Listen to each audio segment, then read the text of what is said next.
Langit dan bumi menjadi saksi bisu akan sebuah kisah penciptaan yang agung, manusia pertama yang mulia, yang diciptakan dengan kasih dan kebijaksanaan Allah Subhanahu wa Ta'ala. Nabi Adam alaihissalam diberikan amanah sebagai nabi pertama yang dipilih oleh Allah untuk menyampaikan tauhid dan menjadi pemimpin pertama di bumi. Allah Subhanahu wa Ta'ala memberitahukan kepada para malaikat tentang keinginannya untuk menciptakan Nabi Adam alaihissalam dan keturunannya. Para malaikat bertanya untuk mencari tahu hikmah di balik penciptaan Adam dan keturunannya, bukan untuk membantah, menghina, atau dengki terhadap keturunan Adam seperti yang dipahami oleh sebagian mufasir. Mereka berkata, apakah engkau hendak menjadikan orang yang merusak dan menumpahkan darah di sana? Menurut salah satu pendapat, kerusakan dan pertumpahan darah sudah pernah terjadi sebelum Nabi Adam alaihissalam diciptakan, dan hal itu dilakukan oleh para jin dan sekelompok jin lainnya. Jin sudah ada 2000 tahun sebelum Adam alaihissalam diciptakan, dan mereka saling menumpahkan darah. Kemudian Allah Subhanahu wa Ta'ala mengirim sepasukan malaikat untuk menghalau mereka ke semenanjung lautan. Menurut pendapat lain, para malaikat mengatakan demikian karena mereka tahu bahwa makhluk-makhluk yang diciptakan dari unsur bumi biasanya berwatak demikian. Lalu Allah Subhanahu wa Ta'ala menjawab pertanyaan para malaikat, "Aku mengetahui apa yang tidak kalian ketahui." Artinya, Allah mengetahui maslahat besar di balik penciptaan manusia yang tidak mereka ketahui. Di antaranya akan muncul para nabi, rasul, orang-orang syidikin, dan syuhada dari keturunan Nabi Adam alaihissalam. Allah Subhanahu wa Ta'ala telah menciptakan Nabi Adam alaihissalam berdasarkan bentuknya. Nabi Adam alaihissalam diciptakan dari tanah yang diambil dari berbagai hamparan bumi. Warna-warni tanah yang tersebar di seluruh bumi ini menjadi sebab keturunan Nabi Adam alaihissalam lahir dengan beragam warna kulit hingga saat ini. Variasi tersebut mencerminkan kebesaran Allah Subhanahu wa Ta'ala dalam menciptakan keanekaragaman manusia. Tingginya 60 hasta atau sekitar 27,43 meter, yang sering dibulatkan menjadi 30 meter. Hal ini selaras dengan penelitian yang dimuat dalam jurnal Madaha Yisrael Be'Anglit Variet, yang menyatakan bahwa tinggi rata-rata manusia zaman dahulu 90 kaki atau sekitar 7,43 meter, seperti yang dijelaskan dalam hadis. Allah Subhanahu wa Ta'ala telah menciptakan Nabi Adam alaihissalam berdasarkan bentuknya dengan tinggi 60 hasta. Kemudian Allah Subhanahu wa Ta'ala berfirman, "Pergilah dan berilah salam kepada para malaikat, dan dengarkanlah apa yang mereka katakan kepadamu. Itulah kehormatan bagimu dan keturunanmu." Ukuran tubuh manusia terus-terus menyusut secara bertahap hingga sekarang. Tentunya Allah Subhanahu wa Ta'ala memiliki hikmah terbaik terkait penyusutan tubuh manusia, karena rencananya selalu yang terbaik. Meski manusia saat ini tidak memiliki postur tubuh setinggi Nabi Adam alaihissalam, Rasulullah Shallallahu Alaihi Wasallam menyampaikan kabar bahwa penghuni surga nantinya akan memiliki postur tubuh yang serupa dengan nenek moyang mereka, yaitu Nabi Adam alaihissalam. Tubuh penghuni surga akan kembali ke bentuk awal penciptaan manusia. Seperti yang disabdakan Rasulullah Shallallahu Alaihi Wasallam, sesungguhnya tinggi badan para penghuni surga ketika mereka memasuki surga adalah 60 hasta, seperti pohon kurma yang tinggi. Mereka makan buah-buah pohon di surga sambil berdiri. Allah Subhanahu wa Ta'ala juga mengajarkan kepada Nabi Adam alaihissalam nama-nama semua benda yang diketahui manusia, mulai dari nama manusia, hewan, bumi, tanah, lautan, gunung, unta, keledai, hingga nama-nama benda lainnya. Allah Subhanahu wa Ta'ala juga mengajarkan nama lembaran, takdir, dan lainnya. Allah Subhanahu wa Ta'ala mengajarkan nama-nama benda dan sifat-sifatnya, mulai dari benda-benda besar hingga kecil. Allah Subhanahu wa Ta'ala berfirman dalam surah Syad, "Ingatlah ketika Rabbmu berfirman kepada para malaikat, sesungguhnya aku akan menciptakan manusia dari tanah.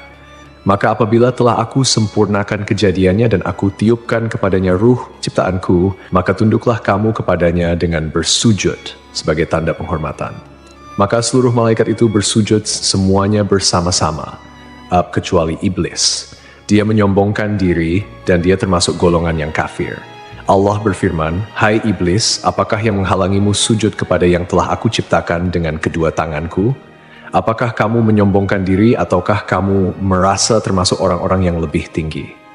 Iblis berkata, "Aku lebih baik daripadanya, karena engkau ciptakan aku dari api, sedangkan dia engkau ciptakan dari tanah." Allah berfirman, "Maka keluarlah kamu dari surga, sesungguhnya kamu adalah orang yang terkutuk, dan sesungguhnya kutukanku tetap atasmu sampai hari pembalasan." Iblis berkata, "Ya Tuhanku, tangguhkanlah aku sampai pada hari mereka dibangkitkan." Allah berfirman, "Maka sesungguhnya kamu termasuk golongan yang diberi penangguhan sampai pada hari yang telah ditentukan waktunya, yaitu hari kiamat." Iblis menjawab, "Demi kemuliaanmu, pasti aku akan menyesatkan mereka semuanya, kecuali hamba-hambamu yang terpilih di antara mereka." Allah berfirman, "Maka yang benar adalah sumpahku, dan hanya kebenaran itulah yang aku katakan. Sungguh, aku akan memenuhi neraka jahanam dengan kamu dan dengan orang-orang yang mengikutimu di antara mereka semuanya." Surah Syad 71 hingga 78. Hasan al-Basri menuturkan iblis sama sekali bukan golongan malaikat. Pada mulanya, iblis berasal dari golongan jin. Namun, kala mereka berbuat onar di bumi, Allah mengutus sepasukan malaikat, membunuh dan mengusir mereka ke semenanjung-semenanjung lautan.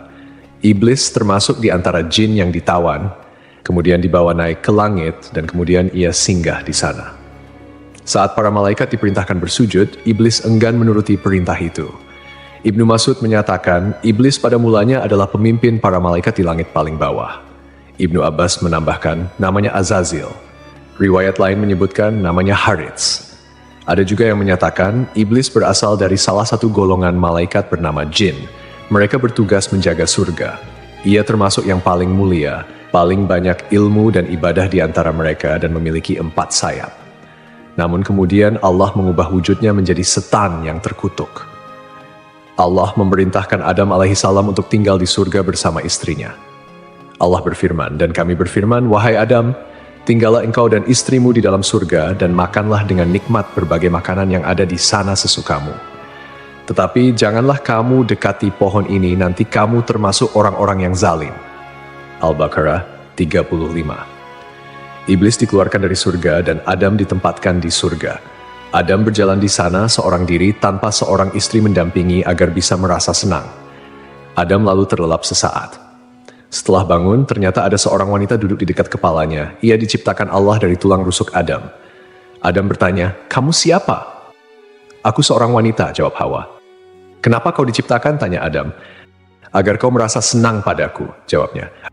Para malaikat kemudian bertanya kepada Adam karena mereka tahu luasnya ilmu Adam. "Siapa namanya, wahai Adam?" Nabi Adam menjawab, "Namanya Hawa."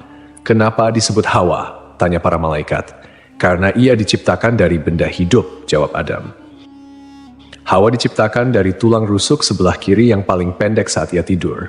Kemudian tulang tersebut diganti dengan daging. Setelah Hawa diciptakan dan hidup bersama Adam di surga, di dalam surga tersebut, Adam dan Hawa memperoleh bimbingan, tuntunan, perintah, dan larangan dari Allah, sebagaimana yang diberikan kepada umat manusia di dunia. Allah mengizinkan keduanya menikmati segala jenis makanan yang ada di surga, kecuali buah dari pohon terlarang. Para mufasir memiliki beragam pendapat terkait pohon dan buah terlarang ini. Sebagian ulama berpendapat yang dimaksud adalah pohon anggur. Orang-orang Yahudi mengatakan pohon yang dimaksud adalah gandum. Biji-bijian gandum ini lebih lembut dari keju dan lebih manis dari madu. Sebagian ulama lain mengatakan bahwa buah tersebut adalah kurma. Sementara Abu Aliyah menyatakan, siapapun yang memakan buah pohon tersebut pasti mengeluarkan hadas, dan di surga tidak patut ada hadas. Perbedaan pendapat ini intinya hampir sama. Allah sengaja tidak menyebut buah apa persisnya. Andai ada maslahat di balik penyebutan nama buah yang dimaksud, tentu sudah Allah sebutkan, sama seperti hal-hal lain yang tidak disebutkan namanya dalam Al-Quran. Lalu iblis berusaha mengeluarkan Adam alaihissalam karena iri dengan kemuliaan yang diberikan oleh Allah kepadanya. Tipu daya berupa bujukan dan rayuan dilakukan oleh iblis agar dapat mengeluarkan keduanya dari surga. Iblis membisikkan pikiran jahat dan berkata kepada Adam, "Wahai Adam, maukah aku tunjukkan kepadamu pohon keabadian dan kerajaan yang tidak akan binasa? Rabbmu hanya melarang kamu berdua mendekati pohon ini dan melarang kalian berdua memakan buah ini, tidak lain agar kalian berdua tidak menjadi malaikat atau kekal selamanya di surga." Artinya, jika kalian berdua memakan buah itu, kalian berdua menjadi malaikat atau kekal selamanya di surga. Dan setan bersumpah kepada keduanya, "Sesungguhnya aku ini benar-benar termasuk para penasehat." Setan membujuk mereka dengan tipu daya. Hawa lebih dulu memakan buah pohon tersebut, dan dialah yang menyebabkan Adam memakannya. Andai saja Hawa tidak mengkhianati suaminya, Adam tidak akan memakan buah pohon terlarang tersebut. Ketika mereka mencicipi buah pohon itu, tampaklah oleh mereka auratnya. Saat itu kedua mata Adam dan Hawa terbelalak dan keduanya mengetahui bahwa mereka telanjang. Kemudian keduanya mencari dedaunan buah tin lalu mereka gunakan sebagai untuk menutupi aurat mereka. Rasulullah bersabda, "Sungguh, Allah menciptakan Adam, lelaki berbadan jangkung, berambut lebat, seakan-akan pohon kurma menjulang tinggi. Saat memakan buah pohon, pakaiannya terlepas dan bagian pertama yang terlihat adalah auratnya. Saat melihat auratnya, Adam berlari di surga. Allah memerintahkan dua malaikat untuk mengeluarkan Adam dan Hawa dari dekatnya. Jibril kemudian melepas tiara dari kepala Adam dan Mikail melepas mahkota dari keningnya. Dahan sebuah pohon kemudian mengait hingga Adam mengira hukuman disegerakan untuknya. Adam menundukkan kepala dengan mengatakan, "Ampun, ampun." Allah berfirman, "Apa kau melarikan diri dariku?" Adam menjawab, "Bukan, tapi karena aku malu padamu, wahai penolongku." Rabb menyeru mereka, "Bukankah aku telah melarang kamu dari pohon itu dan aku telah mengatakan bahwa sesungguhnya setan adalah musuh yang nyata bagi kamu berdua?" Keduanya berkata, "Ya Rabb kami telah menzalimi diri kami sendiri." Setelah menyadari kesalahannya, Adam dan Hawa meminta pertaubatan kepada Allah. Pertaubatan Adam dan Hawa diterima oleh Allah, namun Allah tetap memberikan hukuman akibat pelanggaran yang dilakukan oleh Adam dan Hawa. Keduanya dikeluarkan dari surga dan diturunkan ke bumi. Turunlah kalian dari surga menuju bumi, dan kalian akan menjadi musuh satu sama lain. Kalian akan memiliki tempat tinggal di bumi sampai batas waktu tertentu. 24 hingga 25. Rasulullah bersabda, "Hari terbaik yang matahari terbit pada hari itu adalah hari Jumat. Pada hari itu Adam diciptakan, pada hari itu ia dimasukkan ke surga, dan pada hari itu ia dikeluarkan darinya." Para ulama memiliki pendapat yang berbeda mengenai lokasi diturunkannya Adam dan Hawa di bumi. Pendapat mayoritas menerima bahwa Adam dan Hawa diturunkan ke bumi pada dua tempat yang berbeda dan kemudian bertemu di Arafah. At-Tabari, At-Tabrani, Abu Nuaim, dan Ibnu Asakir meriwayatkan bahwa Adam alaihi salam diturunkan ke bumi di India. Pendapat ini diperoleh dari hadis yang disampaikan oleh Abdullah bin Umar dan Abdullah bin Abbas. Sementara itu, menurut pendapat ini, Hawa diturunkan di Jeddah. Riwayat lain menyatakan bahwa Adam dan Hawa diturunkan di Shofa dan Marwah, di mana Adam di Shofa sedangkan Hawa di Marwah. Al-Auza'i meriwayatkan bahwa Adam berada di surga selama 100 tahun. Riwayat lain menyebutkan 60 tahun, menangisi surga selama 70 tahun, menangisi kesalahannya selama 70 tahun, dan menangisi anaknya yang dibunuh selama 40 tahun. Jika memang benar hari di mana Adam diciptakan dan dikeluarkan dari surga, sama seperti hari Jumat dalam ukuran dunia, pendapat ini masih perlu dikaji lebih jauh. Dan jika Adam dikeluarkan dari surga pada hari yang berbeda dengan hari ia diciptakan, atau kita katakan bahwa ukuran hari tersebut adalah sama seperti 6.000 tahun untuk ukuran hari-hari dunia, seperti yang diriwayatkan dari Ibnu Abbas, Mujahid, Dahak, dan dipilih Ibnu Jarir, berarti Adam berada di surga dalam jangka waktu yang sangat lama. Ibnu Jarir menjelaskan seperti diketahui, Adam diciptakan pada saat terakhir hari Jumat, yang mana sesaatnya adalah selama 83 tahun dan 4 bulan. Karena saat Adam masih berbentuk tanah yang berwujud dan ruh belum ditiupkan, ia bertahan selama 40 tahun dalam kondisi seperti itu. Selanjutnya Adam berada di surga sebelum diturunkan dari sana selama 43 tahun. Wallahu alam. Lalu setelah sekian lama mereka pun dipertemukan kembali oleh Allah di Jabal Rahmah. Nabi Adam dan Hawa memulai kehidupan baru sebagai manusia biasa dan kembali menjalani kehidupan berdua sebagai pasangan suami istri. Mereka dikaruniai keturunan. Setiap kali melahirkan, Hawa melahirkan sepasang anak lelaki dan perempuan. Adam diperintahkan untuk menikahkan setiap anak lelaki dengan saudari kembar saudaranya, dan setiap anak perempuan dengan saudara kembar saudarinya.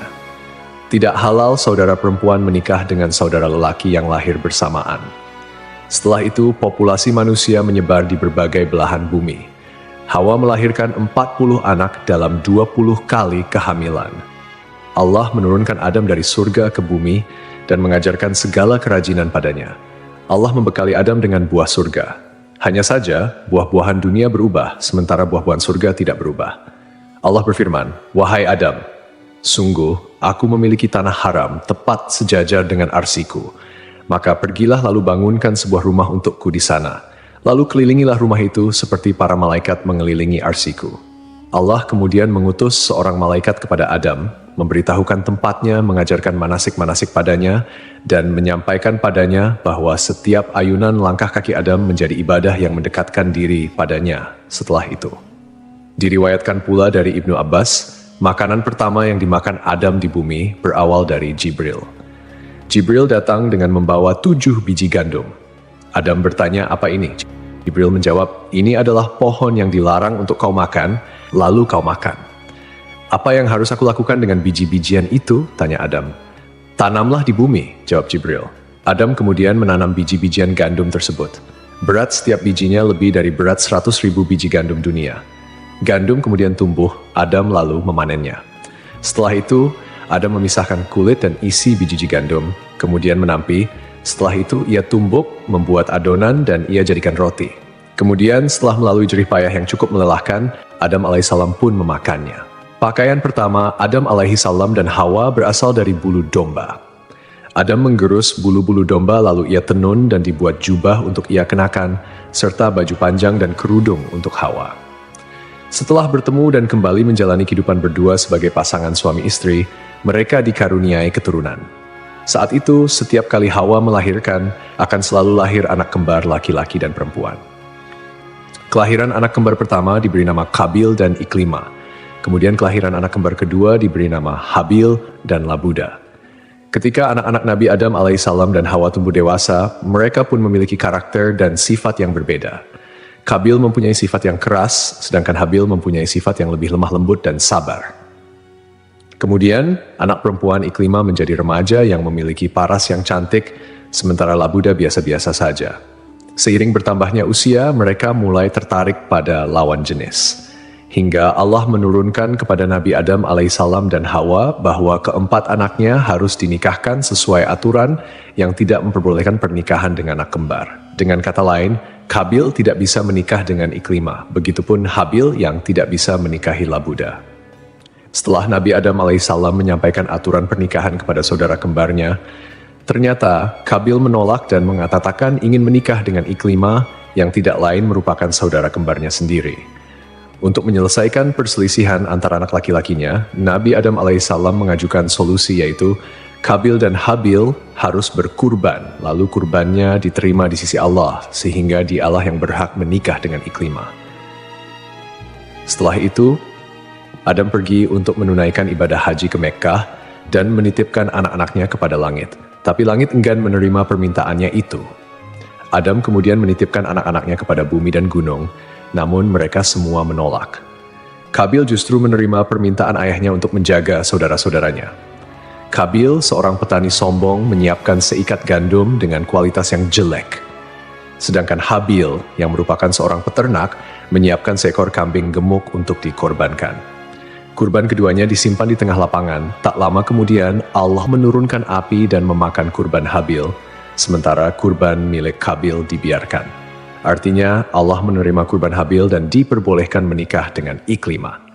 Suatu malam, Habil tidak kunjung pulang mengembala kambing. Setelah mencari-cari, Kabil bertemu Habil. Kabil berkata pada Habil, "Kurbanmu diterima sementara kurbanku tidak." Habil menyahut, "Sesungguhnya Allah hanya menerima amal dari orang yang bertakwa." Kabil marah saat itu dan memukulkan benda tumpul yang ia bawa hingga Habil meninggal dunia. Allah berfirman, "Dan ceritakanlah Muhammad yang sebenarnya kepada mereka tentang kisah kedua putra Adam ketika keduanya mempersembahkan kurban, maka kurban salah seorang dari mereka berdua, Habil, diterima dan dari yang lain tidak diterima. Dia berkata, 'Sungguh aku pasti membunuhmu.' Dia Habil berkata, 'Sesungguhnya Allah hanya menerima amal dari orang yang bertakwa. Sungguh, jika engkau menggerakkan tanganmu kepadaku untuk membunuhku, aku tidak akan menggerakkan tanganku kepadamu untuk membunuhmu. Aku takut kepada Allah, Rabb seluruh alam. Sesungguhnya aku ingin agar engkau kembali dengan bawa dosa membunuhku dan dosamu sendiri, maka engkau akan menjadi penghuni neraka. Peristiwa itu menjadi pembunuhan pertama di bumi. Karena ketakutan dan bingung, ia tidak tahu bagaimana cara menyembunyikan Habil yang sudah mati. Kabil berusaha membuangnya ke laut, tetapi ombak mendorong tubuh Habil hingga ke tepian. Akhirnya Kabil memohon ampun kepada Allah dan bertaubat atas segala perbuatannya. Sampai akhirnya Kabil melihat seekor burung gagak di atas pohon dan seekor burung gagak mati. Burung gagak yang masih hidup membawa burung gagak yang mati itu ke tanah. Burung gagak tersebut kemudian membuat lubang di tanah dan mendorong gagak yang mati itu ke dalamnya. Kabil akhirnya paham dan meniru cara burung gagak itu. Mengenai lokasi terbunuhnya Habil, menurut keterangan beberapa ulama, berada di kawasan pegunungan Kasyun sebelah utara Damaskus. Terdapat sebuah gua bernama Gua Dam yang dikenal sebagai tempat Kabil membunuh saudaranya, Habil. Reaksi Nabi Adam ketika mengetahui bahwa Habil dibunuh oleh Kabil digambarkan dalam beberapa riwayat, meskipun tidak secara langsung dicatat dalam Al-Quran. Ketika berita kematian Habil sampai kepada Adam, ia merasakan kesedihan yang mendalam dan hancur melihat salah satu anaknya melakukan tindakan yang sangat tragis dan tidak bermoral. Kesedihan ini menjadi ujian baginya sebagai seorang ayah, dan ia berusaha mengajarkan anak-anaknya tentang akibat dari perbuatan buruk serta pentingnya menjaga hubungan baik antar saudara. Nabi Adam mengingat kembali ajaran yang diberikan Allah mengenai persaudaraan dan kebaikan, sehingga ia merasa sangat terpukul oleh tindakan Kabil yang mengakibatkan pembunuhan pertama di bumi. Dalam kesedihannya, Adam berdoa kepada Allah memohon ampunan dan petunjuk atas apa yang telah terjadi. Dia juga berusaha untuk menjelaskan kepada Kabil tentang dampak dari tindakan buruknya, menekankan bahwa Allah hanya menerima amal dari orang yang bertakwa, dan bahwa setiap perbuatan memiliki konsekuensi.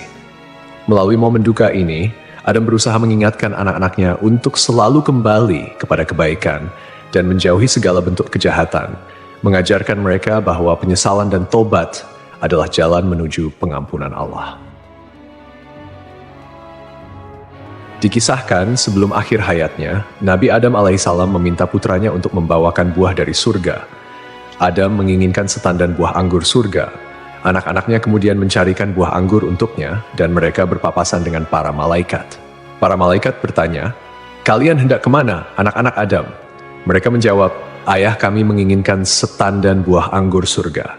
Para malaikat berkata, "Pulanglah, kalian sudah tidak perlu lagi mencari buah itu." Lalu, para malaikat mencabut nyawa Adam, memandikan, memberi kamper, dan mengafani jenazahnya. Jibril menyalatkan jenazahnya dan para malaikat syalat di belakangnya. Setelah itu, mereka mengubur jenazah Adam.